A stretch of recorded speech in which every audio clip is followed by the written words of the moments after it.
Sega was never supposed to fall.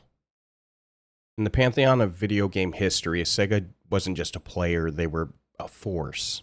A defiant, rebellious entity that dared to stand toe to toe with giants and rewrite the rules of engagement. They weren't content with following trends, they made them. From the early arcade days to the 16-bit console war, Sega had cultivated an identity rooted in attitude, invention, and audacity.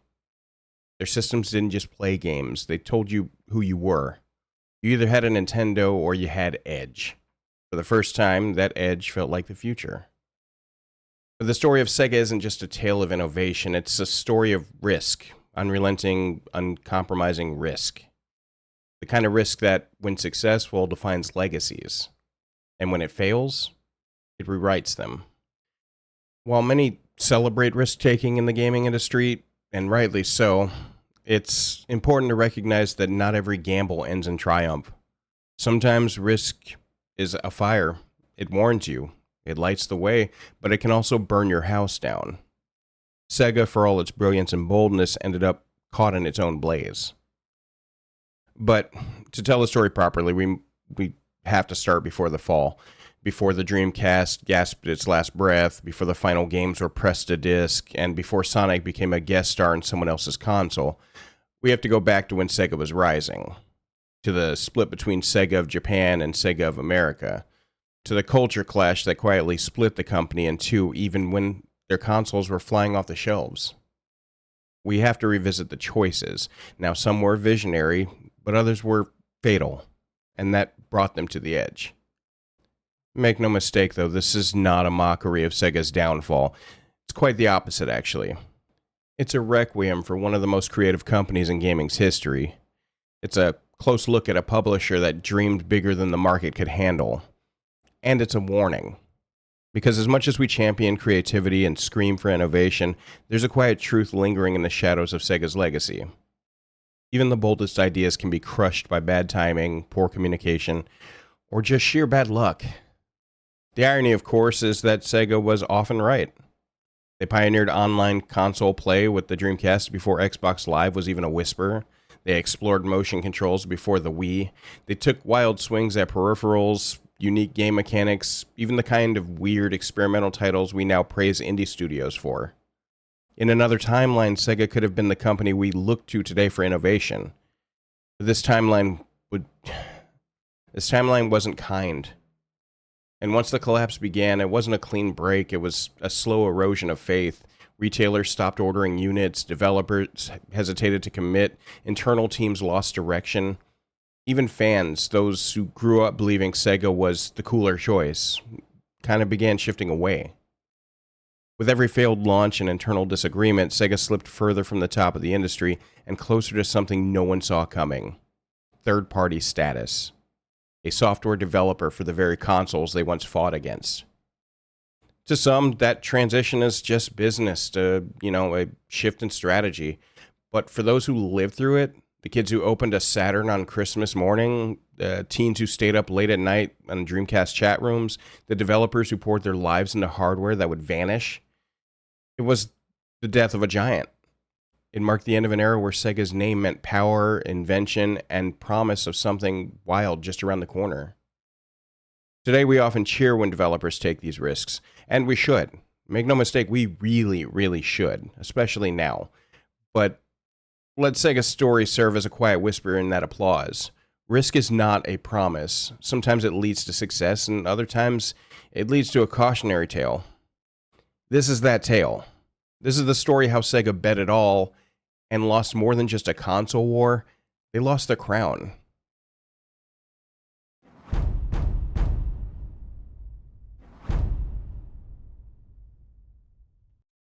So before Sega became a name spoken in living rooms, it was a name carried on coin-operated dreams in bars, lobbies, and smoky arcades. The story begins not in Japan, but in Honolulu, Hawaii in 1940. Standard Games was created to provide coin-operated amusement machines. Like pinball, jukeboxes, slot machines, that sort of thing. And this was supplied to military bases during World War II. It wasn't about games yet, it was about entertainment during downtime. In an era defined by war, even a brief escape was valuable. But Standard Games wouldn't remain an American company for long. After the war, the founders sold off their interests and created a new company called Service Games.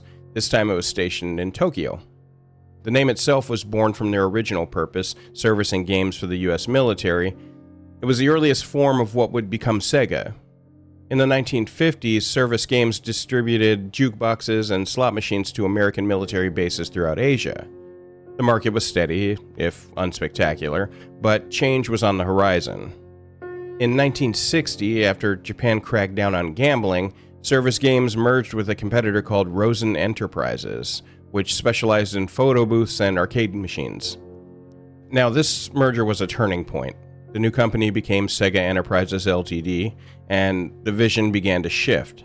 Games weren't just about passing time anymore, they could be destinations. They could be events. Sega had now officially seen a future where people didn't just visit arcades, they chased them. Their first success came in 1966 with a mechanical arcade game called Periscope.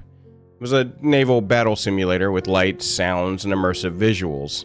It was expensive to produce, but it had a novelty few others could match. It spread internationally, giving Sega a global reputation, but more importantly, it introduced Sega's new identity: ambitious, risky, and just a tad bit flashy. This wasn't a company that wanted to blend in, not by a long shot. By the 70s, the company had fully invested in arcade hardware and software, crafting a growing library of electromagnetical amusements before transitioning into fully digital games. Titles like Pongtron, which was their own Pong-style clone, and Motocross began laying the foundation. Sega was not a console company yet, but the blueprint was there. Capture attention, push boundaries, and never stop building. Now, Sega's early business wasn't always stable. Ownership changed hands multiple times, including a brief stint under the American conglomerate Gulf Western. Then later, Japanese ownership under CSK Corporation. These shifts weren't just on paper. They reflected the tension between Sega's Western-facing arcade ambition and the expectations of its Japanese roots. The DNA of Sega was already conflicted, a company with one foot in flashy Western entertainment and the other in rigid Eastern corporate tradition. Yet despite internal complexities, Sega's arcade dominance flourished. Throughout the late 1970s and early 80s, they became known for a string of unforgettable hits: Zaxxon, Congo Bongo, and Flicky, all pioneering in visuals or gameplay mechanics. But perhaps the most defining moment came in 1985 with the release of Hang On, one of the first arcade games to combine full-body motion control with high-speed gameplay. Players didn't just press buttons, they straddled a bike-like cabinet and leaned into every turn. This wasn't just a game anymore, it was a ride. Hang On set the tone for Sega's arcade empire. It was immersive, physical, loud. Their arcades weren't quiet quarters for button tapping, they were explosive showcases of hardware and spectacle. In an era where most developers were still limited to simple joystick cabinets, Sega made machines you could drive, climb, or crash. Their games weren't content with just being played, they wanted to be experienced. This spirit of arcade spectacle was led by one of Sega's most influential creative minds, Yu Suzuki. A game designer with a technical mindset and a love for pushing boundaries, Suzuki would go on to craft arcade masterpieces like Outrun, Afterburner, and eventually Virtua Fighter. These weren't just popular now, they were benchmarks of arcade design. Sega had become synonymous with technology-forward game design, marrying aesthetics, speed, and immersion like no one else. And it paid off. By the mid-80s, Sega had earned a reputation as the premier arcade manufacturer in the world. In Japan, their name was spoken with the same reverence as Namco or Taito. Internationally, they were one of the few Japanese companies that could rival American arcade giants like Atari. The formula was working, and Sega had found its kingdom, coin by coin and machine by machine.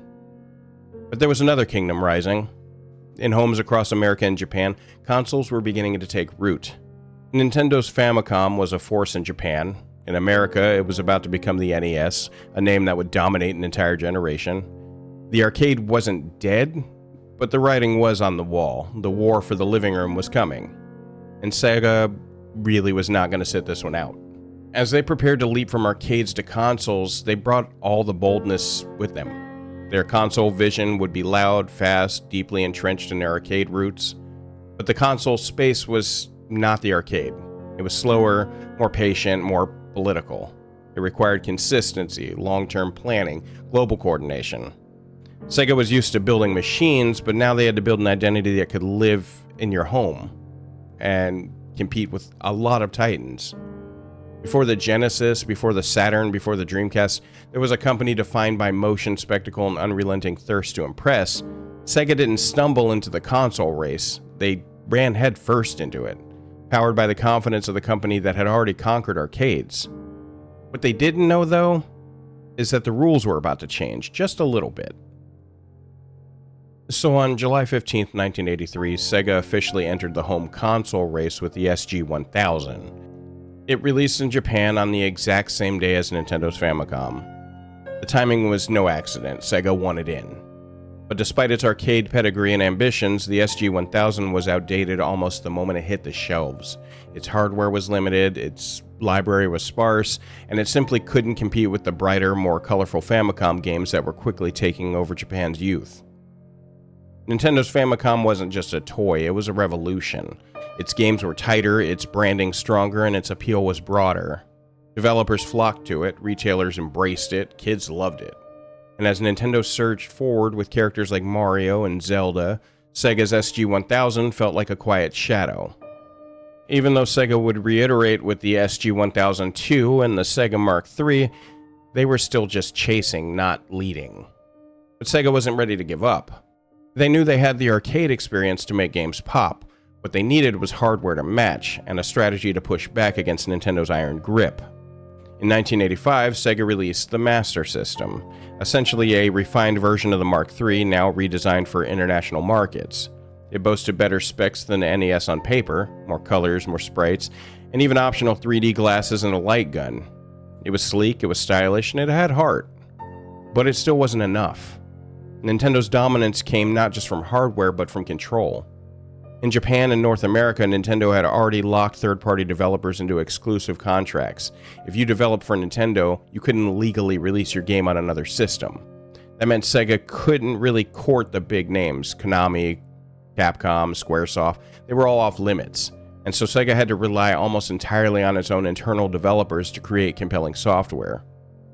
They did their best. Games like Alex Kidd and Miracle World, Fantasy Zone, and Phantasy Star were genuinely impressive, especially Phantasy Star's use of the 3D dungeon crawling and detailed storytelling. But the audience was already hooked into Nintendo. Mario was a cultural icon now. Zelda was being discussed in classrooms, and while Sega games were fun, they lacked the saturation and familiarity Nintendo had carefully cultivated. Yet in some markets, the Master System succeeded. In Brazil, thanks to a licensing deal with Tectoy, the console became a household staple and would go on to enjoy decades of extended life, with new games and even hardware revisions well into the 2000s. In Europe, particularly in the UK, the Master System performed better than expected, largely due to Nintendo's late entry and higher pricing. But in North America and Japan, the two biggest and most influential markets, Sega remained in second place. This era revealed something fundamental about Sega. They were brilliant at making games, but still learning how to build ecosystems. Nintendo didn't just make great games, they built a fortress around them. Their branding, licensing, supply chains, and developer relations were airtight. Sega was fighting from the outside, armed with arcade instincts in a war of long-term strategy. Behind the scenes, the tension between Sega of Japan and Sega of America were starting to simmer. Sega of Japan, rooted in the company's legacy and internal hierarchy, called the shots, but Sega of America, especially after the company expanded westward, was beginning to question how decisions were made. The American market was different. It required different strategies, different marketing, and a better understanding of Western tastes. Sega of Japan wasn't always receptive to that. But still, the Master System had definitely laid the groundwork. It hadn't unseated Nintendo, but it had given Sega something to build on. It had helped them develop an internal culture of console development. It had tested their ability to publish games consistently, but most importantly, it had taught them how to lose, and that lesson would prove pretty invaluable. Because out of the loss came hunger. Sega didn't want second place anymore. They didn't want to be a footnote in Nintendo's story. They wanted to lead. And in 1988, Sega began building a console that would change everything. the Mega Drive, or known in North America as the Sega Genesis. The Genesis would be Sega's statement, their first real entry into the fight. They weren't just porting arcade hits anymore, they were making icons, they were writing rules. The fight wasn't about hardware anymore, it was about identity. And for the first time in their history, Sega was about to go head-to-head with Nintendo, not in arcades, but in the living room. And the stakes had never been higher. Which is why the Mega Drive essentially had to eclipse the Master System. The Master System was something inferior, the Mega Drive, however, was something else entirely. This was Sega's full-on entrance into the console space. It was meant to bridge their arcade dominance with living room presence. It wasn't about having a seat at the table, it was about flipping the whole goddamn thing over. But in Japan, the Mega Drive didn't make much noise. Nintendo still ruled the home market. Their Famicom was a juggernaut, developers were still tied to exclusivity deals, and the average Japanese consumer didn't yet see the need for a new console, especially with the Famicom still thriving. Sega once again found itself on the defensive in its home country, but something different happened this time. Sega of America decided to take control. In 1989, the console was rebranded as the Genesis in North America, sure, and the push was unlike anything Sega had attempted before. They didn't just launch a system, they launched a rebellion. This wasn't Nintendo's sanitized, family-friendly world of smiles and mushrooms. The Genesis was marketed with grit, with speed, with attitude, and most importantly, it was marketed against Nintendo. At the heart of this effort was Tom Kalinske, a former Mattel executive brought in to lead Sega of America. Kalinske didn't just want to participate in the console war, he wanted to win it. And to do that, he proposed a series of aggressive, almost reckless strategies. Lower the Genesis's price, bundle it with killer games, target older kids and teens, and lean hard into marketing that painted Nintendo as outdated. Sega of Japan initially resisted, but Kalinske was persuasive. Eventually, they let him run with it. The result was one of the most iconic slogans in video game history. Genesis does what Nintendo don't. It was bold, blunt, and exactly what Sega needed. The ads were ruthless, they didn't just show games, they took shots. You can't do this on Nintendo, the voiceovers bragged. And it showcased fast-paced arcade ports, sports games, and real athletes and action titles that felt more raw and mature. When Nintendo offered tradition, Sega offered rebellion. And when Nintendo offered family fun, Sega offered edge. This is the 90s after all. But to truly compete, Sega needed a face, a character who could run with Mario and punch through the screen. And that character arrived in 1991, a blue blur with red sneakers and an attitude that matched the marketing. His name was Sonic the Hedgehog, and overnight, Sega had more than a mascot, they had an absolute icon. Sonic wasn't just a character, he was a statement. His game wasn't slow and methodical like Super Mario Bros., it was a high-speed loop-de-loop roller coaster full of bright colors, blasting music, and rapid gameplay.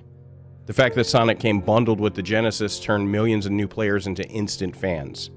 Suddenly owning a Genesis didn't just mean owning a console, it meant being part of the movement. By the early 1990s, Sega had done the unthinkable. They had taken the lead. At least in North America, anyway.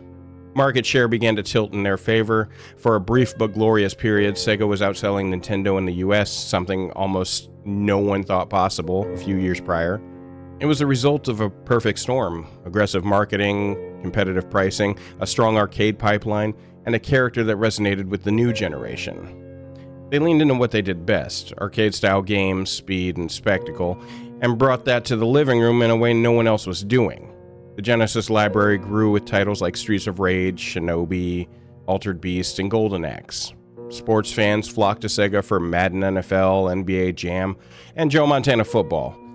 And the addition of Electronic Arts to Sega's side gave them a critical third-party support they needed, something Nintendo had long hoarded through exclusivity. But beneath the surface, the internal tension between Sega of America and Sega of Japan was only growing. Sega of America wanted more independence.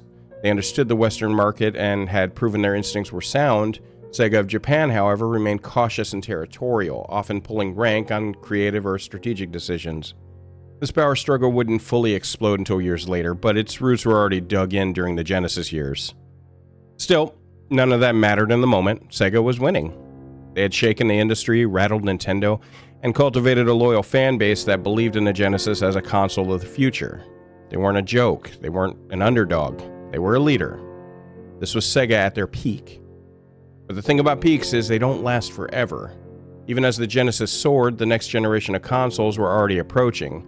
CD-ROMs were being whispered about, 3D graphics were on the horizon, and internal divisions were beginning to crack the foundation. Sega had won a major battle, sure, but the war was far from over. It was the early 90s, and now the Genesis was aging. It was still profitable, but aging nonetheless. The Super Nintendo had arrived, and it was catching up, bolstered by graphical enhancements and blockbuster games like Donkey Kong Country and Super Metroid. Sega felt the need to evolve, but instead of stepping forward with a unified vision, they stepped in several directions at once. The first major pivot came in '91 with the announcement of the Sega CD, an add-on peripheral that would attach to the Genesis and allow it to play games on the new compact disc format. On paper, it was a promising concept. CD-ROMs offered far more storage space than cartridges, which meant full motion video, voice acting, orchestral music, and larger games. Sega saw this as the future. But the reality was far more complicated. The Sega CD launched at a steep-ass price at $299 USD, not including the Genesis console it required. Most consumers balked at paying more for an add-on than the base system, and while some titles were impressive for their time, like Lunar, Sonic CD, Snatcher, the majority of the Sega CD library was padded with shallow FMV games, poorly acted, barely interactive, and visually grainy. They showcased novelty, not longevity. The Sega CD was not a total failure, but it wasn't a success either. It sold over 2 million units globally, but it failed to become essential. Worse, it fractured the Genesis audience. Developers now had to choose whether to support the base system or the CD add-on, and retailers had to stock for both. The unity that gave the Genesis momentum began to splinter. Still, Sega pressed forward. Rather than consolidate, they doubled down. And in 1994, just 1 year before the release of the Sega Saturn, they launched their peripheral, the 32X. Now, I've had the 32X personally, and I've seen this thing in action, and it was hilarious, but the 32X was essentially a plug-in upgrade designed to give the Genesis a boost into the 32-bit era, and it allowed to play newer, more powerful games without needing a full new console. Sega's reasoning was that not everyone would want to leap into the Saturn immediately. The 32X was supposed to bridge a gap, an entry-level 32-bit solution for budget-conscious players. It was an absolute disaster. The timing couldn't have been worse. The Saturn was already announced. Developers didn't want to make games for a stopgap device with limited market potential. Consumers were confused. Why buy an expensive add-on when a new console was coming just around the corner?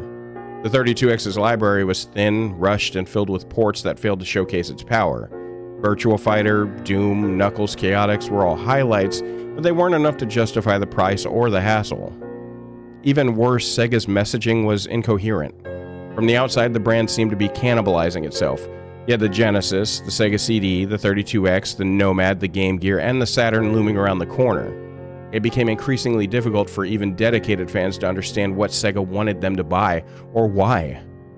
Behind the scenes, the rift between Sega of America and Sega of Japan had deepened. Kalinske and his team had built the Genesis into the North American powerhouse it is now. But since the Japanese executives were still holding the reins, they often made decisions that contradicted Kalinske's strategies.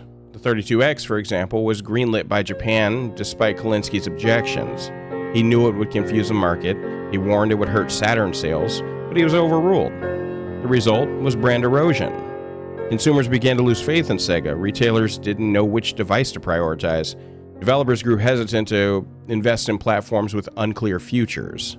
The once proud Genesis, which had taken on Nintendo and won battles, was now weighed down by plastic appendages and internal misfires. By the end of '95, the damage was done. The 32X was completely dead, the Sega CD was irrelevant, and the Genesis, once a champion, was now a relic, cluttered and convoluted. Sega had stretched its hardware ambitions too far, too fast, without a clear path forward. In trying to innovate, they had confused. In trying to evolve, they had fractured. And worst of all, they had burned the goodwill it had taken years to build. The next console, the Saturn, would have to carry on the burden of that fallout. It would launch not into excitement, but into hesitation, and this time Nintendo wouldn't be their only rival, because Sony was on the way. Now here's the thing, the Sega Saturn should have been a comeback story, it really should have. And after the fragmentation of the Genesis era, Sega had a chance to reset with the Saturn. It was positioned as their return to focus. It was a clean, powerful 32-bit console meant to lead the next generation. The specs were ambitious and potential was massive. But by the time the Saturn actually hit the store shelves, it wasn't a redemption arc, it was the next domino to fall, and Sega really couldn't stop it. The year was 94 in Japan, and the Saturn launched ahead of schedule to beat Sony's upcoming PlayStation to market. On the surface, it was a smart move. Beat the newcomers, secure early adopters, lock the loyalty. But that early lead came at a price. Developers barely had time to prepare, and Sega's own internal team struggled with the Saturn's complex architecture, the dual CPU design that was powerful but notoriously difficult to work with. That difficulty became a theme. While Virtua Fighter helped the Saturn sell well out of the gate in Japan, the system's technical complexity made it hard for third-party studios to deliver quality software. Even Sega's internal teams found themselves scrambling. Ports were sloppy, frame rates dipped, and even the library didn't match the hype. Still, in Japan, the Saturn found footing. It sold decently, but the real battleground, like always, was North America. And it was there that Sega made the move that still haunts the industry to this day. In 1995, during an E3 press conference, you guys remember E3, right? Sega of America dropped a bombshell. The Saturn wasn't launching in September as planned, it was available right now. Effective immediately at select retailers for $3.99 USD, this surprise launch was meant to undercut Sony and create shock and awe. Instead, it just created confusion, resentment, and chaos. Retailers who weren't part of the early launch felt betrayed, and many dropped support entirely. Developers who had banked on a September launch were furious. They hadn't finished their games, and now the console was live without content. Even Sega of America itself had been caught off guard. The order came down from Sega of Japan with minimal coordination. For Tom Kalinske and his team, it was a straight sucker punch to the gonads. But that wasn't a knockout blow, though. Sony took the stage after Sega at the same E3 and did something Sega never saw coming. No long speech, no drawn-out explanation, just a single executive who approached the microphone and said, $2.99. That was it. The crowd erupted. Sega's $3.99 price tag suddenly looked arrogant, unjustified. Sony's PlayStation wasn't just cheaper, it was easier to develop for, sleeker in design, and backed by a massive marketing push. Sega had years of brand loyalty, absolutely. Sony had the perfect message, though, and in the blink of the eye, the war shifted. Developers followed. Major studios that had grown frustrated with Sega's fractured hardware strategy now saw Sony as safe, stable. Electronic Arts, which had been a huge part of Sega's success, refused to support the Saturn in North America. Capcom and Konami began funneling efforts into PlayStation. Even longtime Sega loyalists like Treasure and Working Designs began to drift away. The Saturn's library grew, but it felt thin compared to the PlayStation's flood of releases.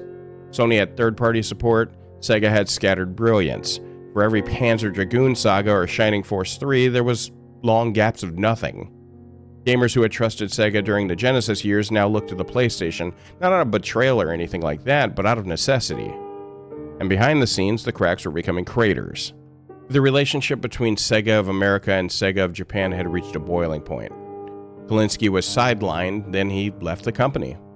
Other key Sega of America staff followed. Decisions were no longer being made collaboratively, they were being handed down, often poorly and often late. By the late 1990s, the Saturn was a ghost in the North American market. Retailers were shifting shelf space for the PlayStation, Nintendo was preparing its own 3D leap with the Nintendo 64. Sega, once the boldest, most rebellious name in gaming, now looked out of sync, like a company chasing the past instead of defining the future. In Japan, the Saturn limped along, sustaining by a niche audience and a handful of late hits. But globally, the damage was irreversible. The Saturn sold around 9 million units worldwide, compared to over 100 million PlayStations. The gulf wasn't just wide, it was catastrophic. Sega's war chest had been bled dry. The mistakes of the 32X, the Sega CD, they most certainly had not gone forgotten. And now with the Saturn stumbling, third-party trust broken, and their global image in decline, Sega faced an impossible question. Could they survive one more console? They were down, they weren't out, not yet. The Dreamcast was coming. And this was Sega's final shot. Despite trust from developers eroding and retailers being cautious, consumers confused, Sega still had one thing left to do, and that was fight. And from that desperation came one of the most beloved consoles of all time, the Dreamcast. The Dreamcast was released in Japan in November 1998 and in North America in September 1999. It was Sega's final gamble in the console business. It wasn't just a piece of hardware, it was a statement, a reintroduction, a rallying cry.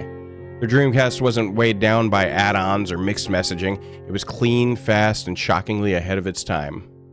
Inside the box was a machine built for the future. It had a built-in modem for online play, visual memory units that added a second screen to the controller, true 3D power that rivaled arcade machines, and a controller designed to look unlike anything before it. It was sleek, it was stylish, and it arrived with something Sega hadn't had in years: momentum. At launch, the Dreamcast was a revelation. Soul Calibur, Power Stone, NFL 2K, Sonic Adventure, Jet Grind Radio were not just good, they were glimpses into the new era. Sega's internal studios were firing on all cylinders, especially the restructured Sega AM divisions, which delivered a stream of visually striking and mechanically bold titles. The 2K Sports series began here as well, with NFL 2K and NBA 2K offering an alternative to EA's dominance and in many cases outperforming them. Shenmue, for all its bloated ambition, was a world-building marvel. Phantasy Star Online brought consoles into the MMORPG scene long before Xbox Live even existed. In terms of raw innovation, the Dreamcast was unmatched. Sales were strong out the gate, and the US launch moved about 500,000 units in just 2 weeks, with Sega setting records in revenue and unit sales. For the first time in years, it felt like Sega was back in the fight. But clouds were already forming, and the biggest one of them was the PlayStation 2. Sony had announced its successor, and the buzz was immediate, if not deafening. The PS2 would be more powerful, it would support DVDs, something the Dreamcast lacked. It would be backwards compatible with the original PlayStation's massive library, and it would have the weight of Sony's industry dominance behind it. Even though the Dreamcast had the head start, it would never truly escape the PS2's shadow. Worse still is third-party support remained fragile at best. EA, still stung from the Saturn era, refused to develop for the Dreamcast. That alone was a massive blow, but Sega had built an incredible sports lineup with visual concepts, but the franchises Madden, FIFA, and NHL were missing from the roster. Other developers were hesitant as well, choosing to wait for the PS2 rather than risk a launch on Sega's still recovering brand. Piracy was also something that plagued the Dreamcast. A flaw in the GD-ROM format allowed bootleg games to run without modification, which hurt sales and spooked publishers. Combined with poor anti-piracy enforcement and limited disk capacity compared to DVDs, it quickly became a liability. But what truly sealed the Dreamcast's fate wasn't just hardware or competitors. It was time. Sega was out of money. The failures of the past had drained resources, the company's financials were crumbling, and the console war had become a battle of corporate titans. Sony, Microsoft, and Nintendo were gearing up for the next generation with deep pockets and clear visions. Sega had brilliant ideas, but they were just out of money. By 2001, just over 2 years after its debut, Sega announced it would cease production of the Dreamcast and exit the hardware business entirely. It wasn't a decision born of defeat, it was survival. Sega would pivot to become a third-party developer, making games for former rivals. Sonic would appear on Nintendo consoles, Sega Sports would release on the Xbox, and the dream, as poetic as it had been, would end. The Dreamcast sold around 9.13 million units worldwide. It wasn't a disaster, but it was not enough. Not in a world where the PS2 would go on to sell over 150 million consoles. Sega had crafted a console that was beloved, respected, and in so many ways, too ahead of its time. But ahead of its time is still behind in sales. The Dreamcast is remembered fondly now as a cult classic, a symbol of risk, a final stand for a company that never stopped innovating, but in the context of Sega's story, it was the final breath of their time as a platform holder. A chapter closed not by failure of vision, but by the weight of too many risks taken too close together. Sega bet everything, and when it was over, they weren't on top. They were just gone.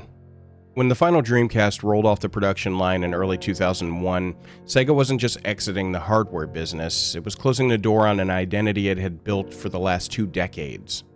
The consoles, the mascots, the wars waged in TV ads and toy aisles, it was over.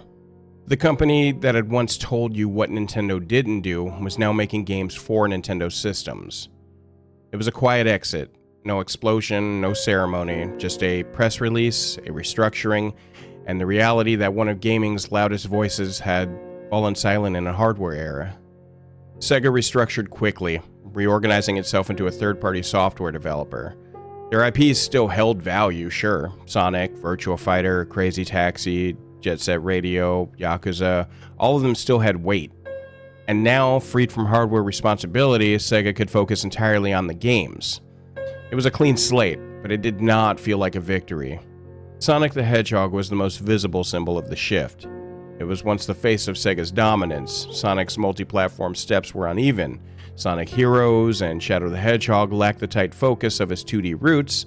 Sonic the Hedgehog in 2006 became infamous for its bugs and baffling narrative. While fans still loved the character, it was hard not to see these releases as a sign that the studio was losing its center. Meanwhile, the franchises that had given Sega its edge began to fade. Jet Grind Radio, Skies of Arcadia, Panzer Dragoon, Shenmue, they either disappeared or stalled out into limbo. Even Streets of Rage, once a flagship beat-em-up, remained dormant until decades later. The Sega of early 2000s had become more cautious. More licensed games, more safe bets, fewer wild experiments. Some of this was survival instinct, as I mentioned, but some of it was the reality of third-party life. When you're no longer building the stage, you have to dance on someone else's. And while Sega still had bursts of brilliance, like Yakuza's slow-burning rise or Valkyria Chronicles' critical acclaim, they weren't trendsetters anymore. They were contributors. And yet, something strange happened. Over the years, as the wounds of the Saturn and Dreamcast faded, a new appreciation for Sega began to emerge. Not from sales charts, but from players themselves, from fans, from developers who grew up on Sega's wildest ideas. The Dreamcast became a cult classic, Saturn emulation became a passion project for preservationists, and the Genesis, once a tool of war against Nintendo, became a nostalgic center, especially as retro collections and mini-consoles reignited interest. People began to understand what Sega had really been, a risk-taker. They were never content with second place. They didn't clone, they didn't imitate. They swung big, sometimes recklessly, sometimes foolishly, but always with conviction. When the industry moved one way, Sega tried another. Online play, motion control, cross-region innovation, they were always there. A few steps too early, or just move too fast.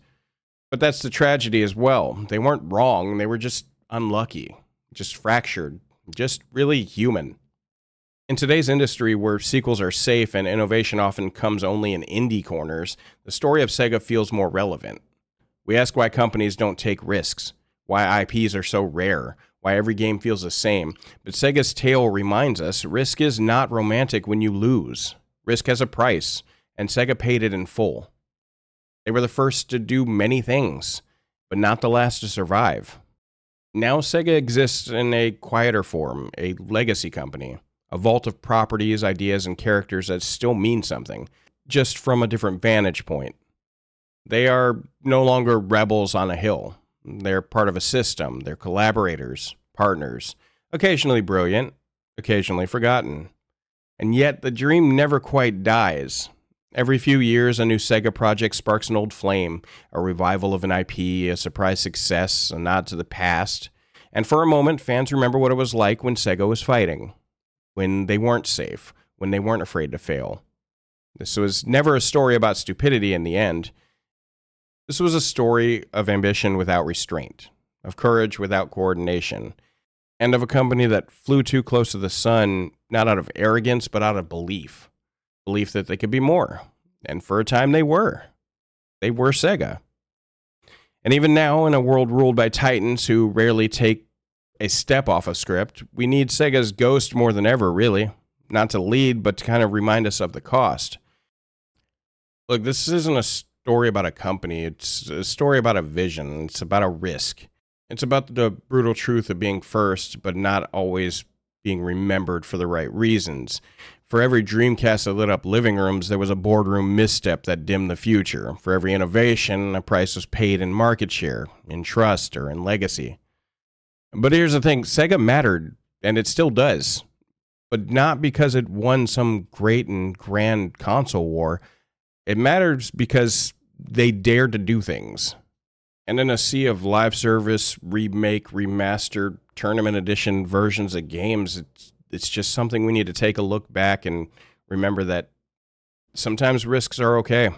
Sometimes you even eat the dirt because of it. And that's okay too. Because you still have a story to tell in the end of it. You still have a legacy you've left behind. And Sega definitely does. And hey, they're still here. And if all else fails, you can always break out that old Dreamcast you got. Speaking of which, why don't you pop over into the comments and tell me one of your greatest memories with a Sega console? I'm very curious. If you like what you see here, you like to see me dive into just stories about the past and things like that, narratives and all that other shit. Shout out to everybody on my Patreon, by the way. Appreciate you guys. And my YouTube members. Anyway, I'm going to go ahead and get out of here. I'll catch you guys in the next video. Later.